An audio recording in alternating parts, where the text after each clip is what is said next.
A shelter for the unhoused in the city of New Orleans is celebrating 70 years of serving the community. We're talking about the Ozanam Inn. It is dedicated to providing unhoused with basic necessities, food and shelter, while also giving them the skills to make sure that they don't have to return.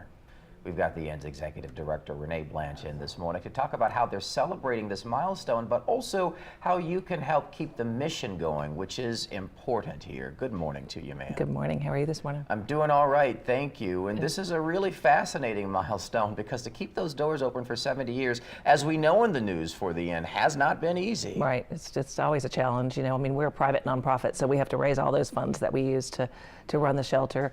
And as you mentioned, we have a lot of services provided to those who are unhoused. And actually, even some of our clients that come make use of our services might have housing, but they can't afford to feed themselves. So they come and use our shelter for their meals or their health care, because we have clinics on the site too. Right, that's because the situation really isn't so simple. It's nuanced, whether you are unhoused or formerly unhoused, or depending on the amount of time you are unhoused, you may have some very specific needs that go beyond just a roof over your head. Absolutely. Just like all of us, each is an individual case, right? I mean, so there's you know, one person that might have some health care issues or some health issues, some mental health issues, and somebody else just might have fallen on hard times, lost a job, a hurricane took their house away, things like that. So all the cases are different and all are individual.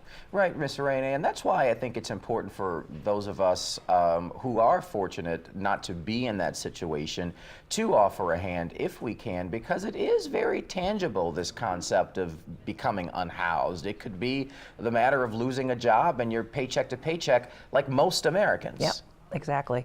Right after Ida, we had, when we moved into our new facility, which now houses women as well as men, for 65 years we only were able to shelter men, and now we have a women's floor. One of our first clients that came through, she had lost her home and her job because of Ida, and you know, no fault of her own. And her insurance dropped her, and so she was really left struggling about what to do next. And so she came to the shelter, and now she's doing great and employed, housed on her own, and doing fabulous. And that is a bright spot among many bright spots for the Inn. Looking at the numbers of people that you have found housing for within the past year, pretty substantial, over 100. Yeah, between 24 and 25, we housed 156 people between our various housing programs. Some of whom, you know, found jobs. Many of whom found jobs, and then were able to find housing on their own with our assistance and help them furnish their place and things like that. We actually have 9 staff members at the Inn who were formerly in our program, who came through our program. So I think that's pretty telling as well about how meaningful our programs can be, and how people who come through them really want to give back. Definitely a testament to finding your passion. We've got less than 30 seconds left, but I do want you to underscore just how hard it is to find housing that is reasonably priced in this city, where there is just a lack of housing in general. Yeah, it's very tough. We all know that. I mean, the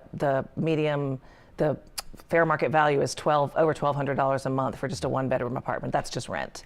So, you know, in this city, when we're a service industry oriented city, it's really tough to be able to survive in a place like that. All right, well, real quick, how can people help if they do want to continue to carry on the mission? Well, you can come visit. We're offering tours at the Inn starting next Thursday, a week from today.